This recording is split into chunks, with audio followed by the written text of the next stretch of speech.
Currently, she directs the Early Trauma Treatment Network, a collaborative of university sites that includes ZSFG, UCSF, the Child Trauma Research Program, Boston Medical Center, Louisiana State University Medical Center in Tulane. The network has been continuously funded since 2001. So reading through her CV is remarkable. I think particularly so for boasting 83 books and book chapters. She's authored The Emotional Life of the Toddler, which has been translated in multiple languages, and the senior author on Losing a Parent to Death in the Early Years, Treating Traumatic Bereavement in Infancy and Early Childhood, Don't Hit My Mommy, a treatment manual for child-parent psychotherapy and young witnesses of family violence, and Psychotherapy with Infants and Young Children, Repairing the Effect of Stress and Trauma in Early Attachment. Among the many, many awards over the last several years alone, she's won the Blanche Idelson Award, 0 to 3's Lifetime Achievement Award for dedication to improving the lives of young children, the 2016 Public Health Hero Award from the San Francisco Board of Supervisors, and the Renee Spitz Lifetime Achievement Award from the World Association of Infant Mental Health. Beyond this impressive array of accomplishments, I just want to add that I don't believe that there's anyone who better represents the idealized missions of our department. She's managed to combine throughout her career a visionary approach to childhood trauma, a deep commitment to supporting the next generation of clinicians and scholars, lifelong promotion of diversity, equity, and inclusion, and wisdom, empathy, and compassion in all of her interactions with the patients, families, and communities she's long served. So today we're thrilled that her talk is going to be on perinatal child-parent psychotherapy, repairing the emotional burden of trauma and inequity during pregnancy. Dr. Lieberman. Thank you so much, Dr. State. I am very touched by your introduction. Thank you. Thank you very much. And for your leadership of the department. My talk today will focus on the perinatal period, comprising pregnancy and the year following childbirth. And this is a very complex and transformational developmental stage that presents life and death risks and mental health challenges and opportunities for growth for adults and for the young child. The social inequities impacting women and people of color are starkly at play during this period. And as mental health professionals, we have a special responsibility to increase our awareness and to take corrective action. I will describe the psychological challenges of the perinatal period within a cultural context that provides very little support to most expecting and new mothers and fathers. I will also describe perinatal child-parent psychotherapy, PCPP, as a treatment that integrates a social justice lens into a flexible, multimodal therapeutic approach that is tailored to the specific family needs and cultural values of the people we treat. Now, I believe that we need to understand the perinatal period from a developmental psychopathology perspective to do justice to it. Just think of the multiple facets of this stage. There are at least 3 partners involved, 2 parents, and 1 organism that evolves from embryo to fetus and emerges as an individual baby with its own personhood after a perilous birth passage, and then grows and learns faster in the first year of life than at any other time during its lifetime. All this occurs within contexts that are simultaneously genetic, constitutional, psychological, relational, medical, social, and cultural. We are fortunate to have Steve Hinshaw in our department as one of the leading theoreticians and researchers in developmental psychopathology. This field has become a powerhouse since it emerged in the 1970s with the goal of integrating the perspectives of multiple disciplines, from genetics to psychology and psychiatry, public health, anthropology, and many others. It uses multiple levels of analysis For example, from genes to culture, and from individuals to families, neighborhoods, and societies. It applies transactional models of causation to understand continuities, discontinuities, and reciprocal influences among patterns of typical and pathological functioning. And it examines the interplay of risk and protective factors to understand and predict psychopathology and resilience. I'm saying all this not because I will cover it in this talk, but because I believe that it is essential to be informed by this perspective in our clinical understanding so that we can respond to the needs of expecting and new parents and their unborn infants in ways that restore mental health in the present and promote healthy functioning in the future. Along with a focus on individual and contextual factors, physiological processes, psychological transformations, changes in intimate partner relationships, nature of risk and protective factors, we cannot overlook the public health response to pregnancy because it has become increasingly unacceptable in the past decades. The national response to COVID shows the shameful decrease in investment in public health overall. And the CDC pregnancy mortality surveillance system shows that this decline has lethal consequences for pregnant women. Maternal mortality in the United States has more than doubled in less than 30 years, increasing steadily from 7.2 maternal deaths per 100,000 live births in 1987 to 17.2 deaths per 100,000 live births in 2015. And this in spite of great medical advances in technology. Maternal deaths are increasing across racial and ethnic groups, but Black women are dying in disproportionate numbers, with 40 deaths per 100,000 live births compared to 12.4 deaths per 100,000 live births for white women. Moreover, about 60% of these deaths are preventable with improved prenatal, labor and delivery, and postnatal care. These inequalities highlight the inextricable connection between perinatal care and social justice, and the urgency of attending to cultural and environmental factors in providing medical and mental health services for pregnant women and their babies.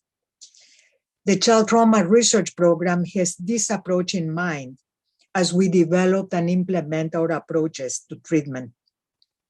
Gloria Castro is working on site at ZFGH in collaboration with OBGYN and the NICU with mothers and babies with high percentages of Latinx representation, and Marquita Mays in collaboration with Dr. Andrea Jackson, interim division director at OBGYN and family planning at Mission Bay, and with the Center for Excellence in Women's Health, is developing and implementing Embrace, which they define as a clinical program, quote, developed to give Black mothers and Black pregnant people an opportunity to receive prenatal care from an intentional angle of racial consciousness.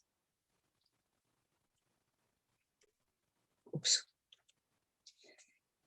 This slide gives you a snapshot of the findings of Be Safe, a study that my team, led by Angela Narayan, did at San Francisco General, where we interviewed 101 women who were receiving prenatal care at the women's clinic, but were not seeking mental health services. Now, this is a busy slide, but it shows the intersectionality of risk factors in a high poverty population of pregnant women from diverse ethnic and racial groups with a legacy of historical trauma and current exposure to racism and marginalization. We can analyze these findings from several angles, and we will stay with it for a while, because I want to highlight the convergence of two current sources of stress in this high poverty, primarily minority sample. One, the high incidence of unplanned or unwanted pregnancies. 62% of the current pregnancies were unplanned. And although we did not ask the mothers whether this pregnancy was unwanted, because we thought that that would be a very shocking thing to ask, we asked whether at any time in their lives they had had an unwanted pregnancy, and 44% of them said that they had. The other factor that I want to highlight is the lifetime incidence of intimate partner violence, 56%. 14% reported that violence continued during this pregnancy, and 20% of them said that they were violent against their partner. And I think that this really tells us about the importance of paying attention to violence in both partners, but particularly with the woman as a victim. Taken together, these two factors, unplanned, unwanted pregnancies, and IPV, indicate conflict in the couple relationship. And it is also noteworthy that by the time the baby was born, about 1/3 of the women were no longer in a relationship with the baby's father. And this finding is quietly dramatic, both for the women and their babies, because of numerous findings that being a single mother is stressful, particularly when the woman does not have strong socioeconomic protective factors. And we also know that father absence is negatively associated with a range of negative child outcomes throughout childhood. In this slide, I also want to highlight the connection between the women's past and their present. Along with relationship violence and reproductive stresses as adults, they reported a very high incidence of ACEs, adverse childhood experiences, with 55% reporting 4 or more ACEs and 1/3 reporting 6 or more ACEs. And this figure of 6 or more is associated with a 20-year shorter longevity span in the original ACE study. This reminds me of one of the Robert Anda, one of the original researchers in the ACE study, who said that neurobiology and epidemiology meet, in the sense that poverty and racism have consequences at the individual level, and what happens at the individual level in turn is manifested in social phenomena. Remember, this is not a help-seeking sample, and 67% of the women who reported clinical levels of depression, PTSD, or both were not receiving mental health services in spite of clinical need. Many of the women recognized this need. 50% of them asked for referrals to reproductive health, mental health, or other services when we asked them if they wanted these services. And these findings suggest that embedding access to reproductive health and mental health services within OBGYN as an opt-out rather than opt-in option could increase our ability as a system of care to meet the needs of underserved pregnant women and their babies.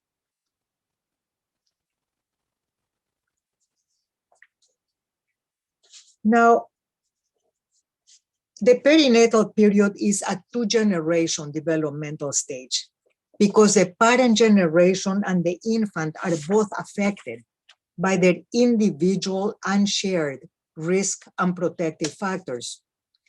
At the biological level, fetal programming is a phenomenon that links maternal prenatal stress to alterations of fetal development and an increased risk of psychiatric conditions later in life.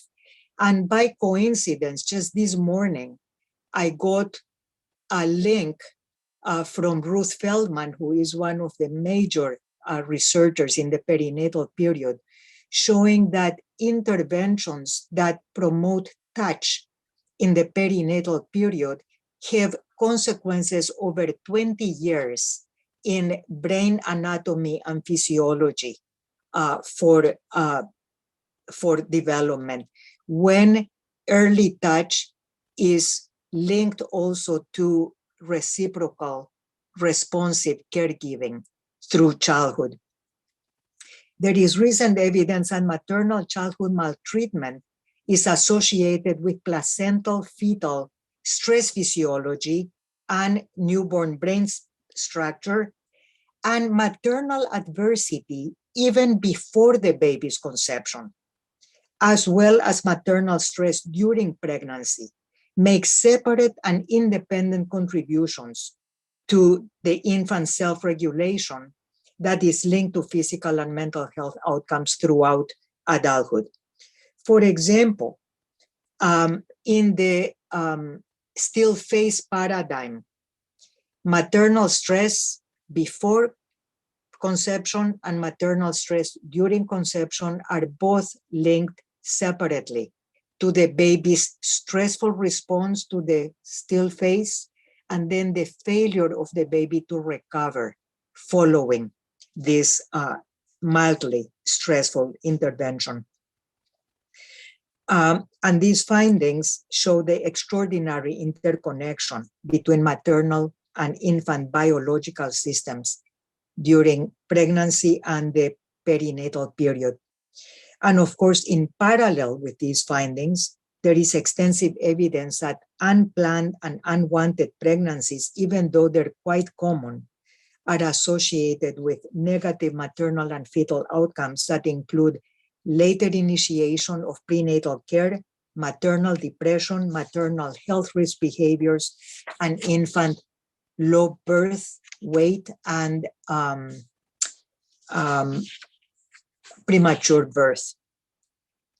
Intimate partner violence during pregnancy can have devastating consequences, including femicide and fetal death, and medical risks that are exponentially higher, even when the violence is not lethal, including low birth weight, preterm birth, more NICU admissions, and more frequent hospitalizations.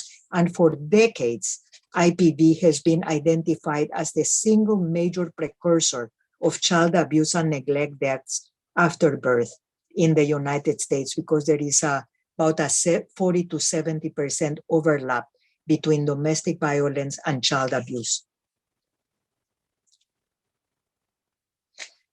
So all these findings set the stage for the increased likelihood of inflicting child abuse and neglect when the parents experience these conditions while they were growing up. What Selma Freiberg called ghosts in the nursery, the unconscious repetition of the parents' painful childhood in their pain-inducing caregiving of their baby, is a phenomenon that exists at multiple levels, from the biological to the psychological to the interpersonal, and is confirmed by numerous studies across decades using different measures and different methodologies. And these associations have important repercussions for child well-being, because the first year of life is the single most dangerous, more vulnerable year in a child's life in terms of risk of death and morbidity from child abuse. And there is some evidence that the first week after birth is even more dangerous than the rest of the first year.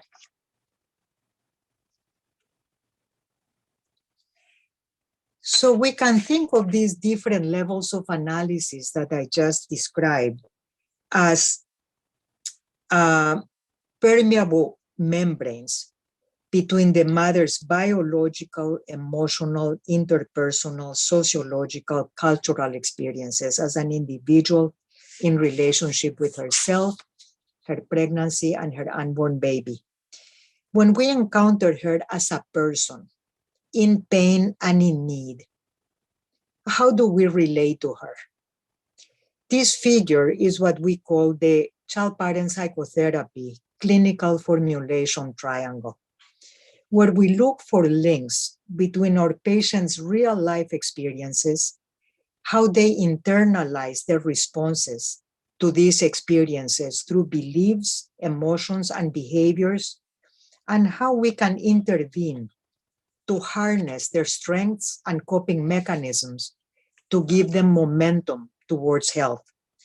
This is one area where the synthesizing power of the developmental psychopathology perspective becomes evident. In child-parent psychotherapy and its application to pregnancy, my colleagues and I are aware of the relevance and potential usefulness of the research findings that I just reviewed. We think of our jobs as clinical researchers who develop, test, and practice effective treatments that we can teach effectively and disseminate widely. In those roles, we try to distill these empirical findings into therapeutic strategies that can engage the parents emotionally and give them the motivation to become loving and protective. Because pregnancy is a transformational period for both men and women. And in this figure, I want to linger a little and focus primarily on women because their very lives are at stake. How the woman responds to gestation, how her partner responds to the pregnancy, and the support system that she has all interact to affect mood, basic bodily processes like appetite, digestion, and sleeping, and attitudes towards the baby. I think that pregnancy sets in motion a reorganization of the woman's identity, and in turn, a revisiting of the conflicts with her own mother and father as she starts thinking, how will I be in relation to my baby, and how will this baby affect my life? And when we ask pregnant women to tell us about the baby that they are carrying, they often use very vivid descriptions. One woman, for example, said, "He is a master manipulator. He starts moving around just when I lie down to sleep, just to show me who's boss. I can't even sleep anymore because he moves so much. He's gonna be a handful after he's born." This was a woman with a long history of abuse by her mother, her father, and her older siblings while she was growing up, and she had current physical violence with her husband.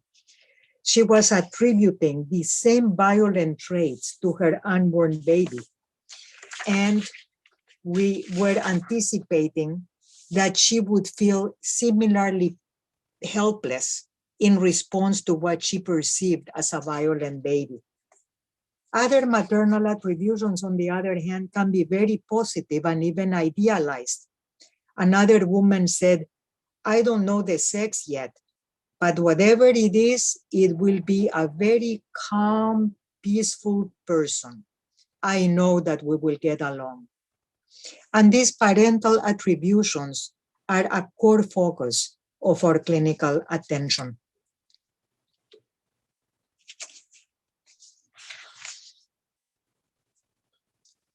CPP, as Matt mentioned, is an evidence-based treatment with decades of empirical support in randomized trials.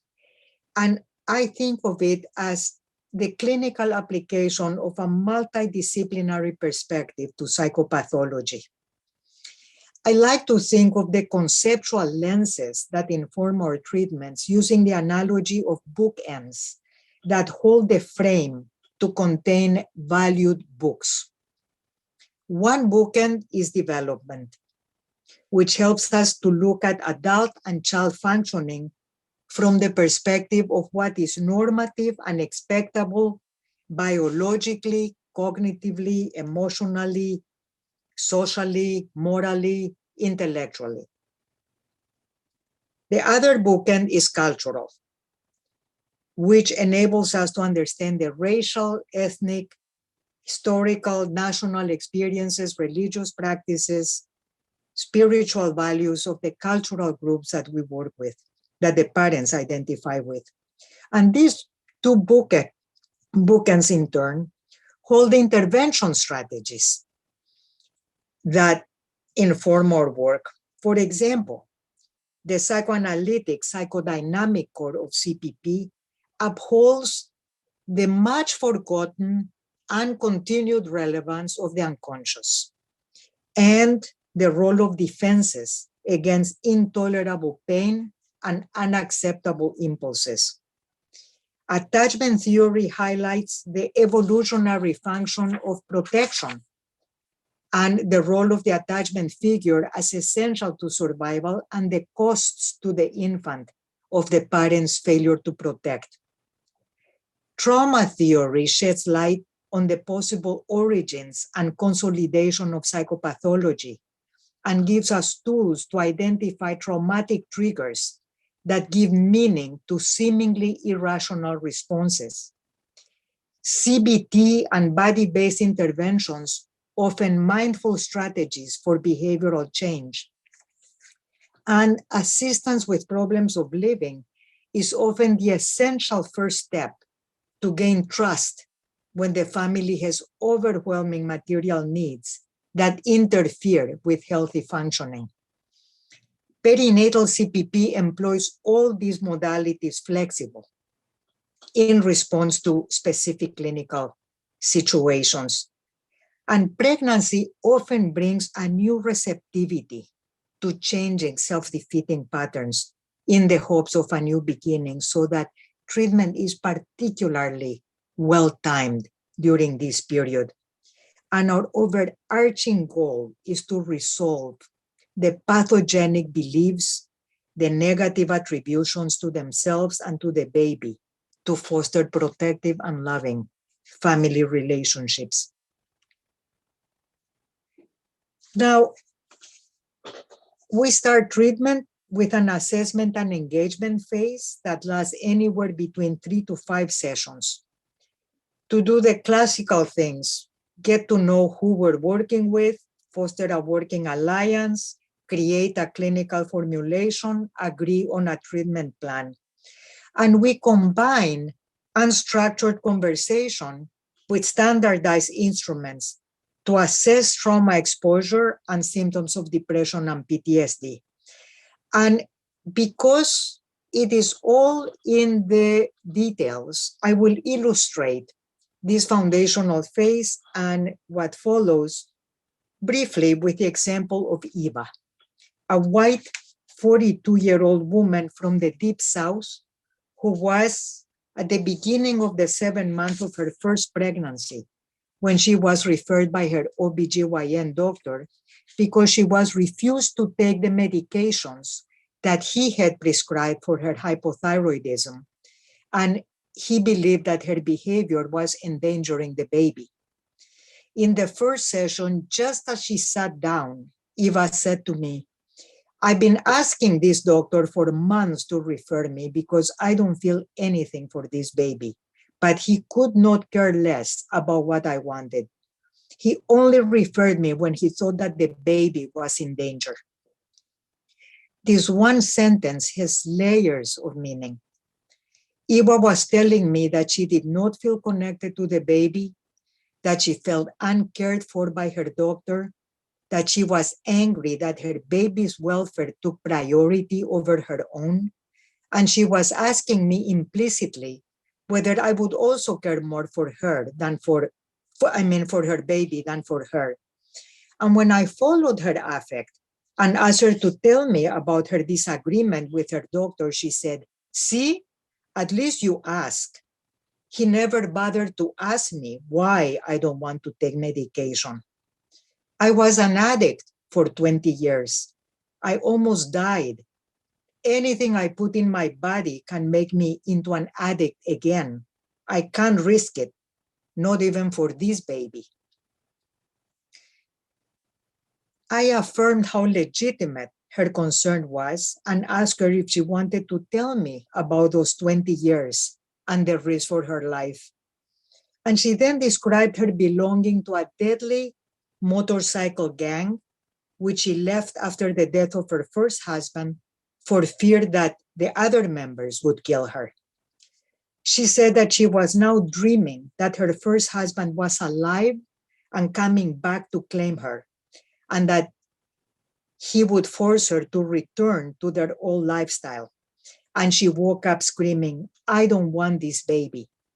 So this tells us what the medication that her doctor prescribed for her, the symbolic meaning that that medication as a harbinger of possible return to addiction held for her.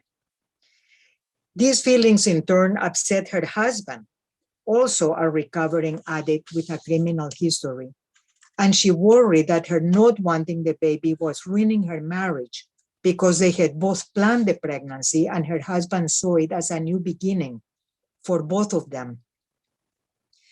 In the following sessions, Eva told me about her sad and lonely childhood, her deeply depressed mother, her angry father, and the 4 younger siblings who were born one after the other in quick succession, so that by the time she was 12, she was a full-time mother to her siblings after school, never had time to herself, longed to read, but never could, and had started drinking by sneaking into the liquor cabinet.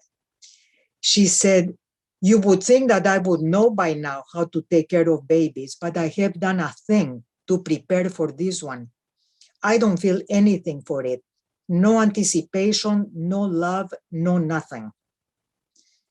And I commented that I could understand her feeling and said, "You know, you never had a chance to be a child because you were so burdened taking care of your siblings. And then you spent 20 years locked in a painful lifestyle that almost cost you your life. Do you worry that maybe this baby will take your new freedom away from you?"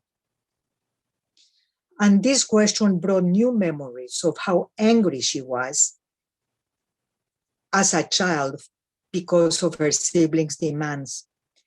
I commented that in a way, her dream was saying something very wise to her, that the painful memories of the past were indeed coming back, and that this often happened during pregnancy. And then I said, "You know, we met for 3 times, and I want to ask you, have these meetings been helpful?" She asked me in a tough tone, "Why are you asking?" And I said, "You know, I think that your dreams and your worries are showing us that you are trying to prepare yourself to be a mother without losing who you became as a person and a wife. And if you want, we can continue treatment if these meetings are helpful." And with tears in her eyes, she said, "I thought you were going to kick me out after I told you everything that I've done in my life. Yes, I do want to continue treatment." And in this statement, Eva was showing me her deep fear of rejection under her bravado. And this kind of candid disclosure in 1 session, 2 sessions, 3 sessions during the foundational phase happens often during pregnancy and shows us that we shouldn't be afraid of asking about trauma, asking about real difficult questions right when we meet people that are in great need. And it shows also the readiness for psychological reorganization that characterizes this developmental stage.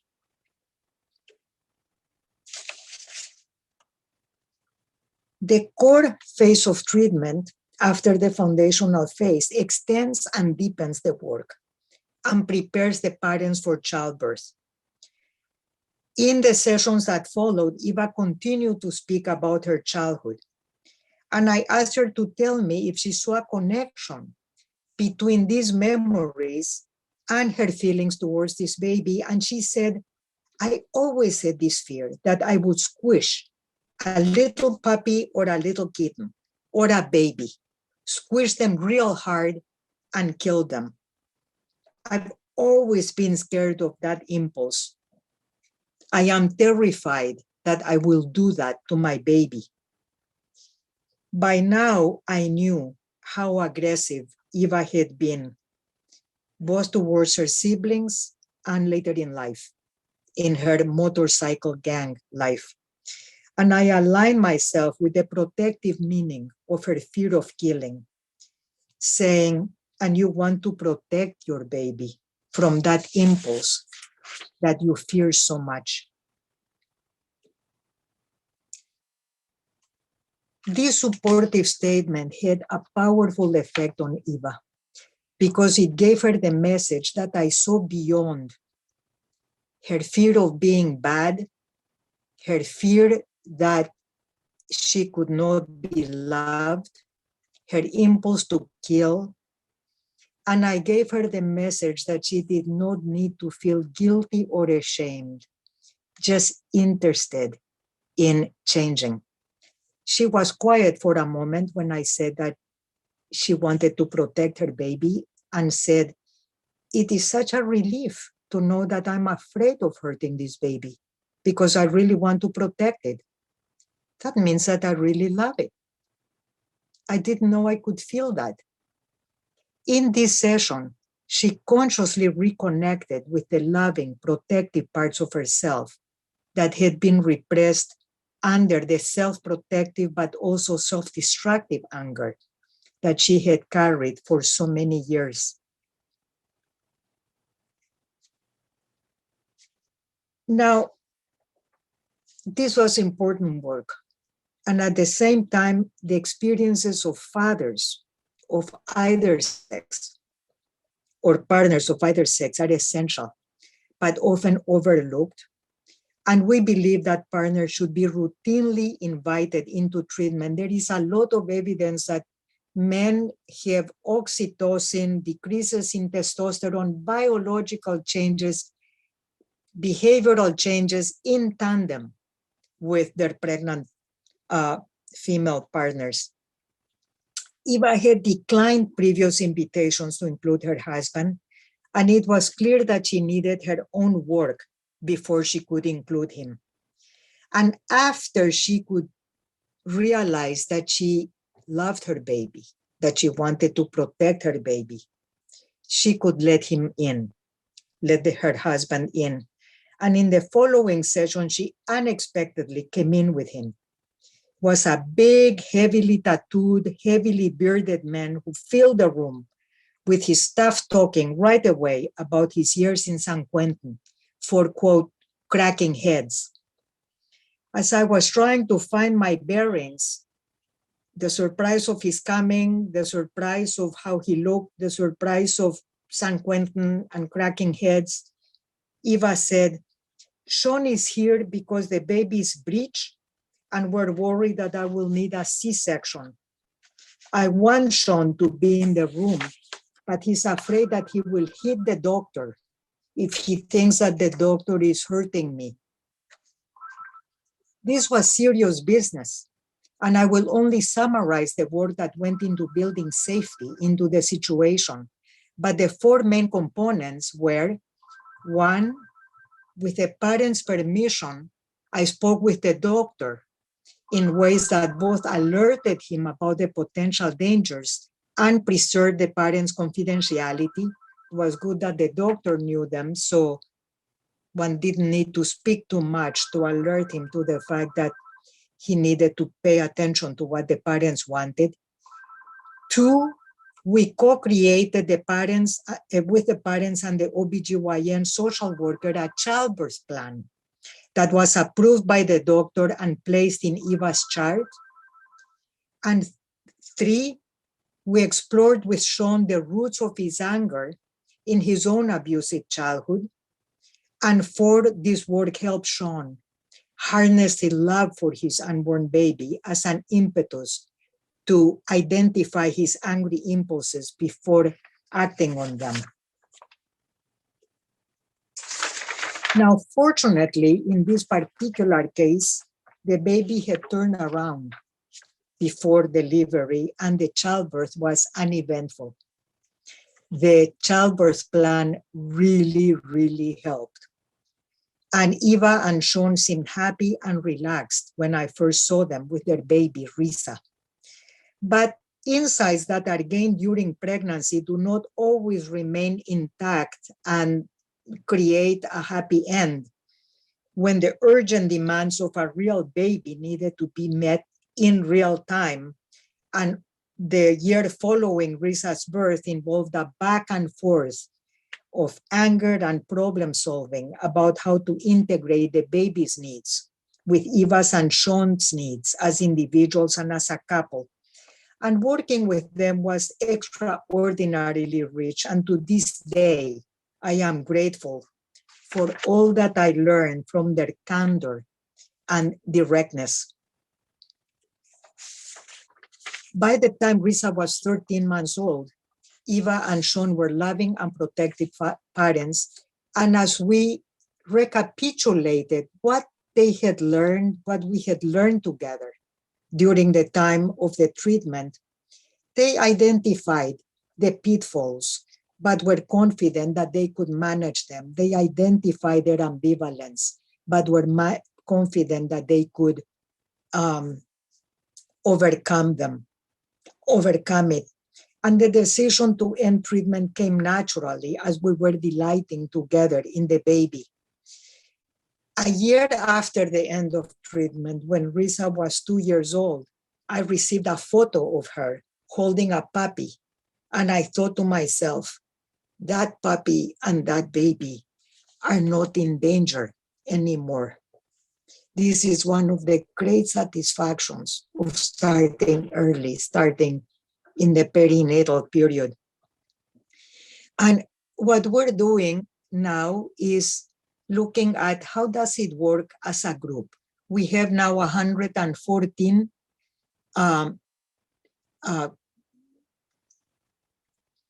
examples, treatments of women and their partners in many cases. And what we're finding are significant declines before and after treatment. This treatment ends in most cases when the baby is 6 months old. And we find that in terms of maternal PTSD symptoms, there is no overlap between their scores when they come into treatment and at post-test when the baby is 6 months old. There is also no overlap in maternal depressive symptoms. They go down so much. And very relievingly, there is no overlap in parenting beliefs and attitudes in the PSI, the Parental Stress Index, which is a pretty reliable predictor of the risk for child abuse. So we have clinical evidence of how this multi-level approach with a combination of different approaches that take into account cultural issues, psychological issues, but also system issues and collaboration with systems of care really works, is effective in decreasing maternal symptoms and decreasing risk for child abuse. And the next step, of course, is our hope for a randomized trial that can really bring gold standard empirical evidence to these findings. The lessons learned and the message that I want to offer is that the perinatal period is a key opportunity to pursue social justice in mental health services. that we need to address the convergence of psychological challenges and social disparities, that best practice involves collaboration between primary care and mental health, and we need to have a family-focused, integrative approach to repair trauma in the present and to prevent the intergenerational transmission into the future. And I'd like to end here. Thank you for coming. Thank you for listening. And I'd like to now ask Dr. Lisa Fortuna to take over. Thank you so much, Dr. Lieberman. This was a pleasure to hear your lecture. So many questions come to mind, and I want to definitely invite everyone to add questions to the chat. But I want to start us off. So, you know, here at the General, we are actively trying to integrate behavioral health and have a new division actually that is focused on integrated behavioral health. And the perinatal part of that is really the place that I think we're trying to be the most creative and provide a continuum of care for women, even maybe pre-pregnancy, right? And then pregnancy, and then with the infant. What is your advice about how to integrate an approach, right? Because there's the parent child psychotherapy, but there's also an approach, right, to engaging families, women throughout their primary care and OBGYN care. And we know, unfortunately, that trauma is so ubiquitous in our community. How do we have that touch? How do we have that way of approaching families in an integrated way? Thank you for asking this question. And I know that you know the answer. One of the great pleasures of working at the General is the sense of a multidisciplinary team approach, which, because relationships are difficult, is just as challenging as working on our own, right? It's like how to define each of our roles, how to collaborate across disciplines, how to coordinate what each of us is doing, how to keep each other informed so that there can be a smooth integration on behalf of the parents and the baby.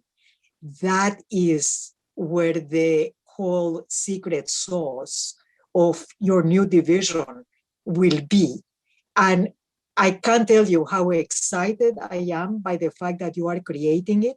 I think that the navigator role is going to be an extraordinarily important job, the work that Melanie Thomas is doing with Solid Start is really important. The work that Gloria Castro is doing on site, providing mental health consultation to OBGYN providers and in the NICU, and then using that pre-treatment part of the continuum to identify when a soft touch is sufficient and when brief intervention, intensive follow-up is called for, and when a referral for perinatal CPP might be indicated because the early interventions have not been sufficient to assuage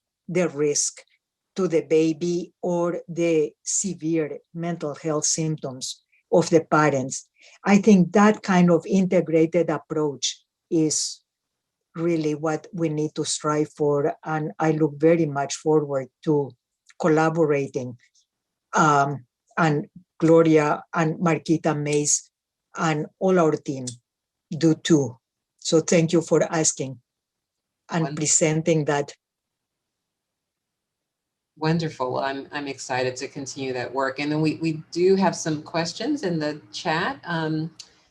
Heather Briscoe says, does the trauma of separation sometimes outweigh the risk of maltreatment? I feel like with a good support team, we can keep families together more often and help parent and infant, but this is hard in our risk-averse institutions like foster care and other things. I think that is so true. And one of the most challenging, but also most satisfying roles that I have. Since 1985, I've been a consultant weekly to Child Protective Services. And I know that children are removed sometimes much too quickly. And the dilemma is that sometimes they are removed too late. It's as if there is the complexity of each particular situation is so overwhelming at times that it's very hard to find just the right approach. But given that the majority of maltreatment is due to neglect, the importance of providing families with the material and supportive resources that they need. And I see Martha Ryan here, who is the director of the Homeless Prenatal Program, our dear collaborative program for so many years and a jewel in the family resource system. The fact that we need to reach out to family resource programs for them to be involved in providing a framework of support before separation is really, really important. So yes, I totally support that. Wonderful. And we need to reform the child protective system. Sorry. I completely believe in that myself too. I agree. Verena Metz asks another question. What if just one parent has PTSD? Can the other parent buffer the impact? So much so. I think that in the case of Sean and Eva, it was amazing to see how when Eva could not tolerate the baby's crying because she needed to eat and the baby's crying interfered with her eating, Sean would say, honey, you know that you go crazy when you are hungry, so I'll take care of the baby right now. And he would smoothly move in and take the baby to another room and give her a bottle or play with her. And Eva could eat, she could feel better in herself, and then she could return. So the role of a supportive partner, whether it is a grandmother or a godmother or a friend or a partner, is extraordinarily important. Okay, wonderful. And one, Tiffany Ruffino asks, how do you help parents find CPP who do not have access to services in your program? One of our regrets is that we do not have the resources to provide services to all the people that we would like to. And that is one of the reasons that we collaborate so much with, well, there are many reasons we collaborate so much, but for instance, Homeless Prenatal Program has wonderful perinatal services, other community programs, but also they can call us and talk to our intake coordinator, and we can think with them about services for families. Our intake system is a system that helps to think of what might be the most appropriate services for a family in need. Great. And we're coming close to the end, but I have to get this in. I mean, we have lots of comments of sort of thanking you and really appreciating your presentation, a wonderful presentation today. Thank you. Thank you. But I want to add one more question. You know, a community that we are needing to support quite a bit is the immigrant population. And I know that, you know, you have done lots of work with the Latino, Latinx immigrant population. And, you know, we know that there's been a lot of sort of infant maternal separations, and the amount of stress that women are under pre-pregnancy, during their pregnancy, maybe experiencing displacement, disconnection from their social supports and culture. What are some special considerations for that population that we serve? I tell you, it's heartbreaking, Lisa. It's heartbreaking. The pain of seeing children that 2-year-olds, 3-year-olds, 5-year-olds who have been separated from their parents, and then we see them after reunification, and then we hear what they've been through, and we see how they continue to suffer so much.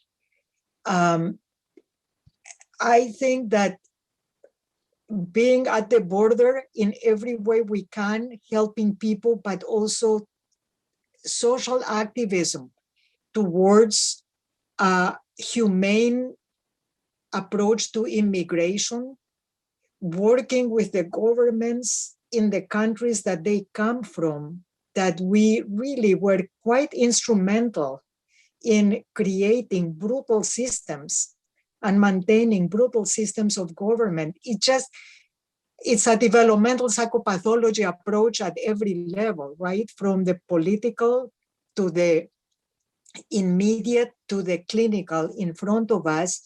And I think also, you know, Matt commented on my being a Jewish Latina. I always think of this component of in the Talmud that says you are not expected to complete the work, but you are not allowed to refrain from it.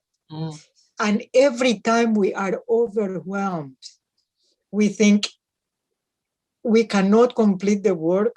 We have to put our shoulder to the wheel and keep at it, and we work together. But I think that idea of social activism, together with clinical practice and together with helping the people who are in the front lines and who are so lost, who are afraid of talking about the pain that the children are experiencing for fear of, quote, re-traumatizing them, when in fact the children are thirsty to have somebody recognize the pain that they are feeling, and the same with the parents, so that we have a humane connection with them, acknowledging the injustice that they experiencing and talking about what we can do to help. Well, there are more questions that unfortunately we can't get completely to, some about supporting families with substance use and all the things that we're experiencing with COVID. So I think it's an ongoing conversation, and yes, it is. Continue, right, in the work. Thank you. As Freud said, terminable and interminable, right? The work continues, goes on forever. Thank you. Thank you so much.